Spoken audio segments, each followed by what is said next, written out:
Welcome back. Anybody see the LeBron James comments about the cities he least likes to visit? Initially, it started as Memphis. And then, in an effort to clean it up, he threw Milwaukee under the bus and actually didn't mention Cleveland by name, but said, hell, I don't like to go home. Yeah, this is the exact quote in case anyone missed it. The first part came on a golf course. He was doing a video with Bob Plays Golf, and then he was asked about it in a follow-up at practice. LeBron said, quote, 41 years old, it's two cities I do not like playing in right now. That's Milwaukee and that's Memphis. What's the problem? Bleep. I don't like going home either, and I'm from there. Guys, any issue with what LeBron had to say about Memphis, Milwaukee, or even his hometown team? I don't. We love it when athletes speak their minds. Yeah. To me, if you look at the original clip on the golf course, we have all been a million times part of conversations just like that. Yes. Yep. It is literally locker room talk. Yes. You're just riffing with the boys. Yep.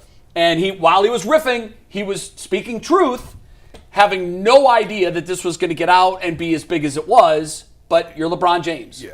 I don't think he had any intent on the golf course of having it blow into what it has become. No way. And I was joking with him in the locker room when the Lakers were back here, and I said something about the weather or being back here. And he said then, he goes, I like to come back to visit. And it was just a play on the weather is all that it was. Where did he decide to leave? He went to Miami, and he went to L.A. Yeah. Are there two better weather cities in the United States? Well, I mean, Miami, sure, but it wasn't because of the weather. It was because of Pat Riley and the chance to win championships. But if Pat Riley was the general manager of Vancouver... He would have gone to Vancouver. I don't know about that. Yes, he would have. You think? If they'd assembled the same team in Vancouver, the he'd have gone same to Vancouver. team. I think but that's what I'm saying. It wasn't the weather. But it was South Beach. It was like when he said where he was going, he didn't even say Miami. He said South Beach. Yes, but it was the talent that they assembled. It was the ability to win a championship is what took him to Miami. In L.A., yes, it's the weather, it's the sun, it's Hollywood. All of that plays a factor, but it's also the legacy of the Lakers. He wanted to be part of the Lakers. Yeah, it's like in baseball, you want to play for the Yankees. I do think I take a little differently. I looked at it from a perspective of, I don't think you talk about Cleveland. I thought you was talking about Akron. I think, like, when you are... Well, but the conversation was centered around NBA cities that he travels to. Because I thought of that, too. What Right. Garrett's saying, is he talking about Akron or is he Cleveland? And I think he was so aggravated with the whole conversation. Yeah.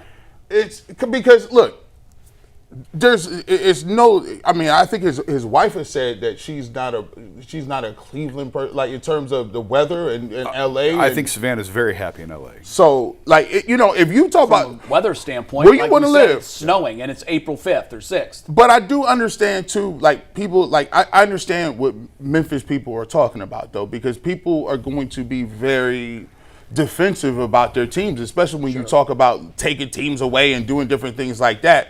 But I could understand it both ways. He's LeBron James, so if he say something, if it was me, I wouldn't have said it. Like, but at the end of the day, I think he never really meant it to get out. And two, when you are a player, when you talk about coming home, I don't like going home either. You gotta think about it from a perspective of it's LeBron. When LeBron comes to Canton, Cleveland, Akron, Northeast Ohio, can you imagine? Like, at least in L.A., yeah, you're still famous, but you are LeBron in Akron or Cleveland. Yeah. Or To that point, G, I've seen him try to leave the arena, and it's his people. It's all of his family and friends. It's not just random fans.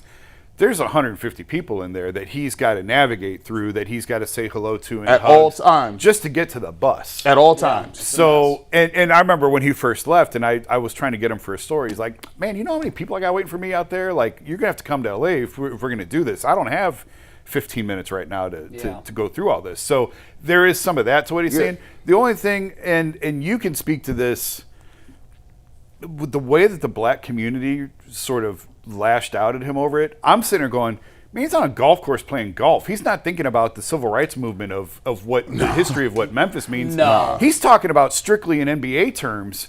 And he skipped the games when he played here. He skipped a game in Memphis, and people lost their minds because it's like, well, LeBron, this is your only chance to go to Memphis.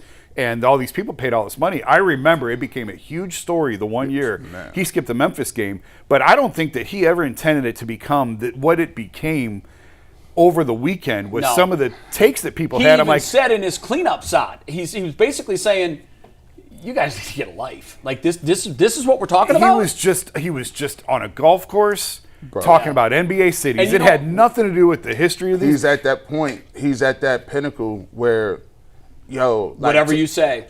He's up when you up there with Michael Jordan. Why you think Michael Jordan be like, I ain't gonna do no NBC stuff? Why you think Michael Jordan's like, I don't even like talking about? You ask Michael Jordan about a basketball player, that becomes gospel. If he says, "What's your opinion on Vince Carter or Kobe?" That's like written in stone headline. That is on your gravesite. So LeBron is there. So when he says, look, it was funny. Jalen Tyson had to come back and issue. Yeah. He had to say, no, look, my bad. That's how big LeBron is. And sometimes people don't understand. Well, he gets it.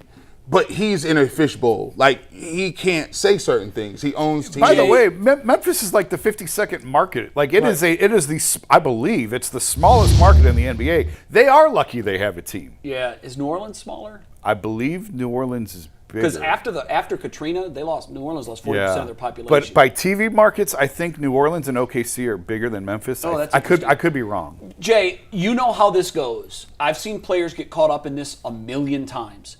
When you mic someone for an event like what they were doing, and then you distract them with golf, there's a reason you do that. After about 2 holes, you forget you're wearing a microphone. Well, guys get comfortable. And now it's locker room talk. Yeah. And to me, that's the most dangerous arena a player can be in. And you could see it in real time. I'm watching going, he's feeling real comfortable right now. And I know you've seen this. The more the gallery is yucking it up, the more you start throwing coal on the fire. You're like this, you know, because you're getting the reaction that you want. And everybody's laughing, and now you're volunteering things. Oh, hell, well, what about, and the next thing you know, it's a headline, like you said. He's in Jordan's category when LeBron says it. Remember when Michael Jordan said, I'm not a Republican or I'm not a Democrat. No, Republicans buy sneakers. Republicans buy sneakers. Oh my God! Like you got that. People in that community was like, they took that to the nth. And Michael Jordan changed on that day. Yeah. Michael Jordan changed. Michael was never a pull back the curtain guy in the first place. He was very private. But after that snafu, and I was in the business when that happened, and I remember watching Michael and how he handled himself in interviews. And how he just refused to do interviews. Yeah. Michael basically just said, I can't win here. I'm in a position where I can't win. And you know what we get now? We get nothing. Yep. When Michael talks, it makes news. No matter what. If Michael can say anything about the game of basketball or any of the players in it, and it becomes headline clickbait for every basketball site in the world. And LeBron's got to be careful because he's in that sphere where what he says is going to be over-examined, and when you get to that stage, words can be twisted. And he definitely was pretty combative on his retort to what his initial... Because I think he's just sick of it. I think